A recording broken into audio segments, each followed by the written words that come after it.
Recreating the self. Imagine that you are given the task of reassembling an object from several broken fragments. Not a difficult assignment if you know how the final object should appear. If, however, you have no idea whether you are working with fragments of a vase, a skull, or a toy, you have no idea where to begin. You may well construct some object, yet it may be far from the original. Children take the fragments of their lives left after early loss has shattered their experience and attempt to reconstruct a meaningful whole. In most cases, although they do not create the self as it might have looked had death not intervened, they do manage to build a self that is sufficient to meet the challenges of adult life. In a few cases, the self that emerges following early loss is too fragile and too unstable to withstand the rigors of growing up. In these cases, the individual may need to recreate the self as an adult. A few of the stories,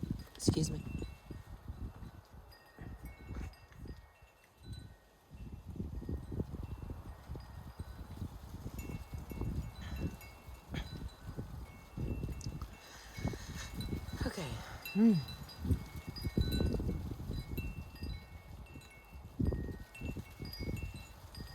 A few of the stories I heard were just such total reconstruction of the self. In each case, the process of reconstruction was so unique and so personal that it is difficult to generalize from one person's experience to the next. Yet each of these stories represented struggles of monumental will, energy, and spirit.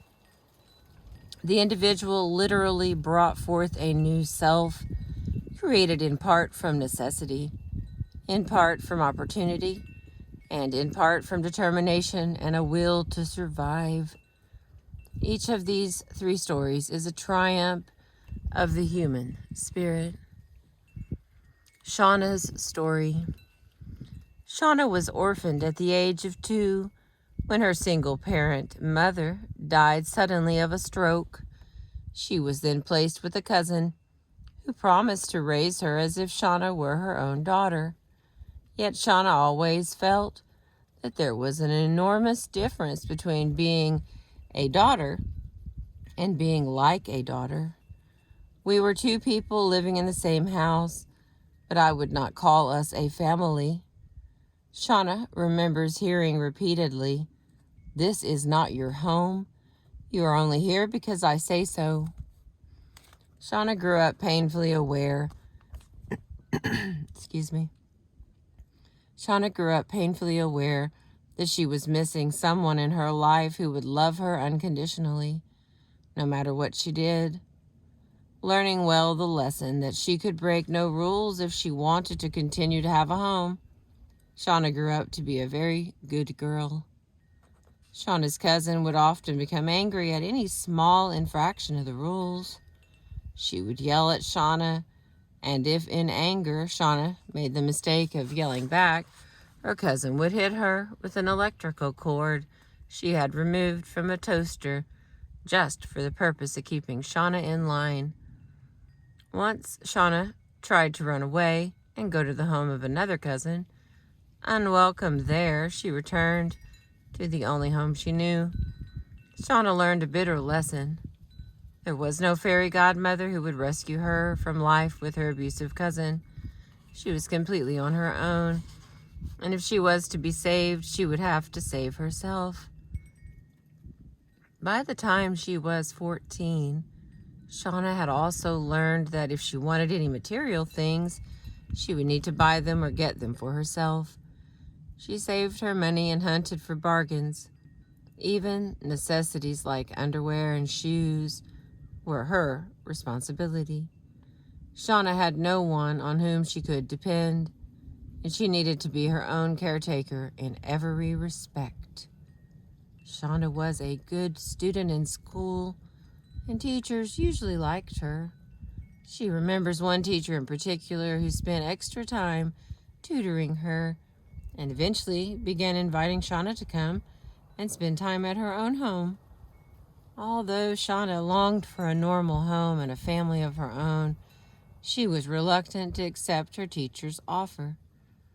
Although she felt no love for her cousin, Shawna at least knew what she had at her cousin's house. She was unwilling to trade a known evil for an unknown situation that merely promised to be good. Shawna was a girl who had little faith in the promises others made. Years of disappointment had taught her that it was risky and pointless to trust other people.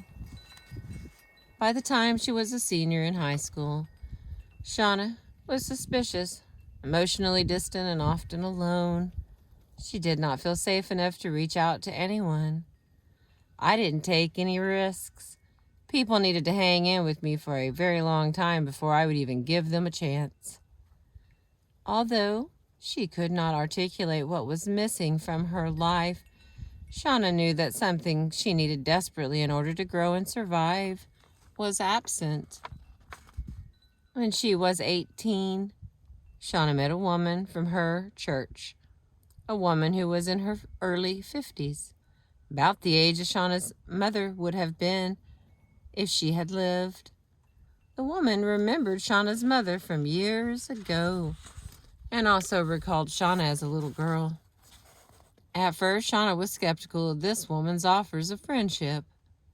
When the woman approached her after the Sunday service, Shawna would either look away or mumble something hostile.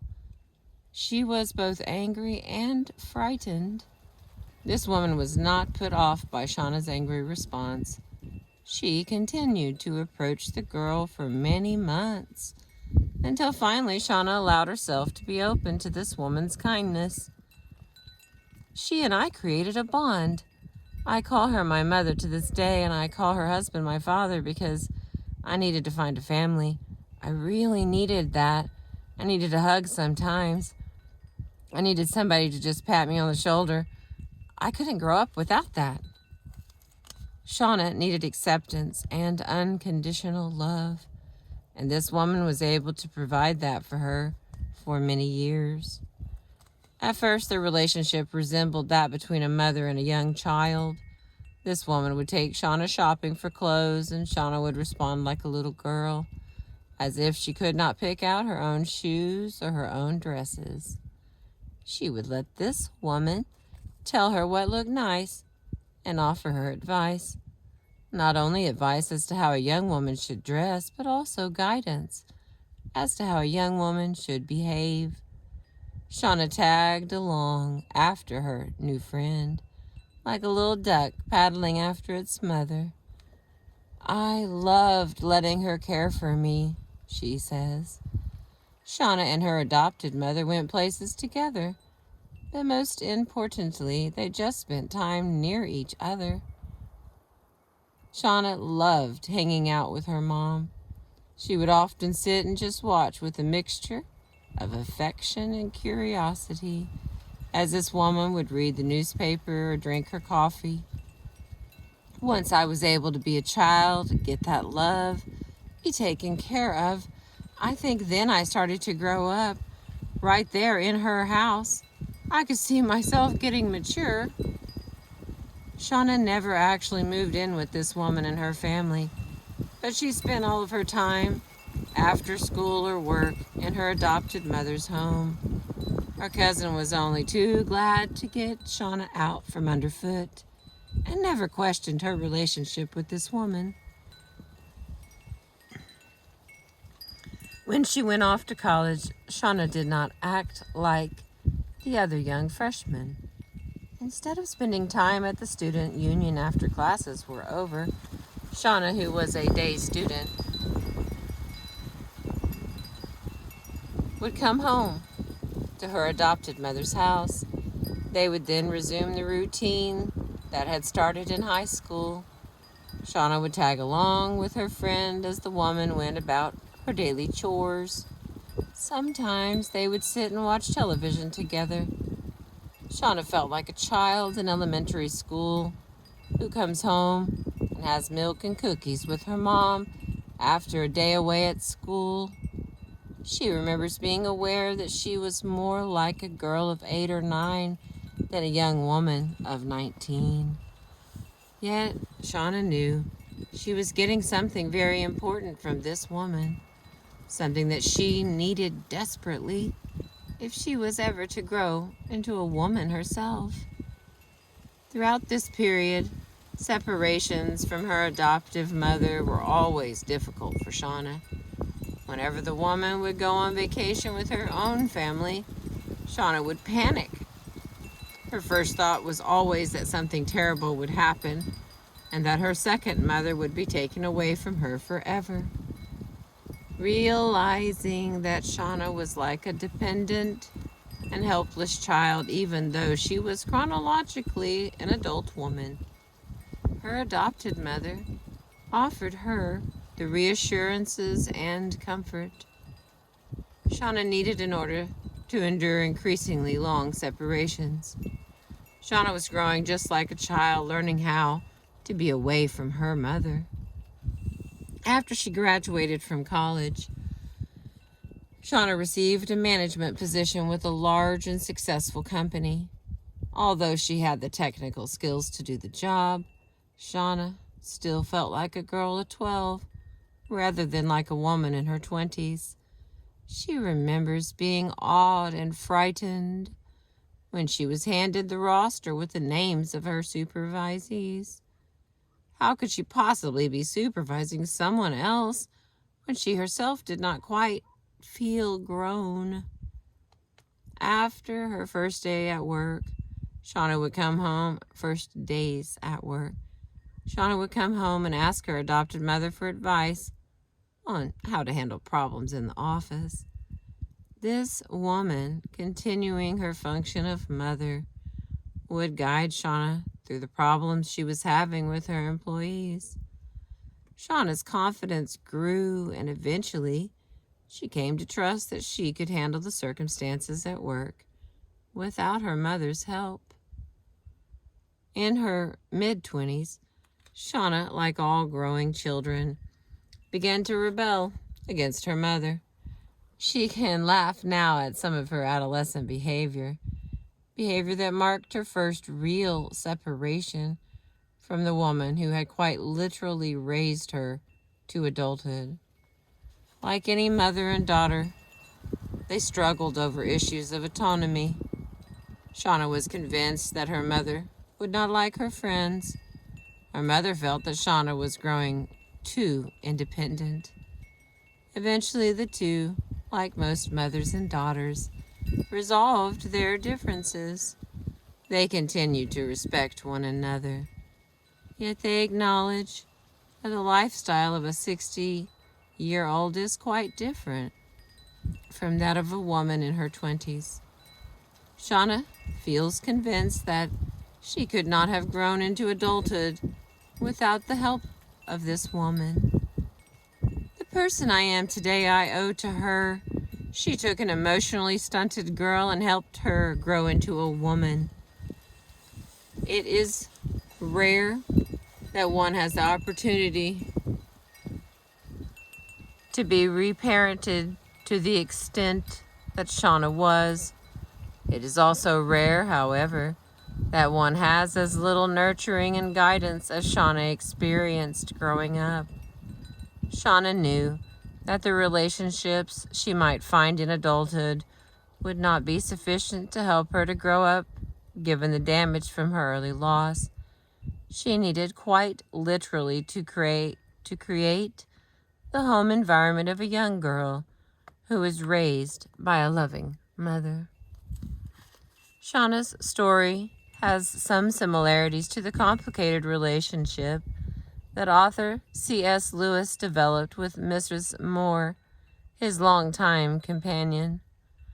When Lewis, who had lost his mother in boyhood, was in college, he and his roommate made a pledge to one another that if either were to be killed in the war, the survivor would look after the family of the man who had been killed. Lewis survived the war, but his roommate did not, and his pledge resulted in his inheriting a mother. For 30 years, C.S. Lewis lived as the companion of a woman he called mother, and who in turn called him son. Although Lewis was a creative writer and a renowned scholar, his relationship to Mrs. Moore was very ordinary. The two spent time engaged in routine domestic tasks. Lewis would hang curtains and go shopping with his adopted mother. Although his colleagues often questioned this somewhat unusual relationship, Lewis never complained about it and remained devoted to Mrs. Moore until her death. In one of his books, Lewis described a great lady, not unlike Miss Moore, and he says about this character, in her, all the beasts and birds who came to live near her, became themselves. Miss Moore functioned for Lewis like the mother he had lost, providing the nurturing ground on which he could grow into himself. The task of parents, after all, is to help us become that which we have the capacity to be. I'll continue with Tanya's story and Brent's story, and I think that'll finish this off. But this wind's blowing pretty hard, and I can't tell how that sounds. So thank you for listening. Thank you for being with me.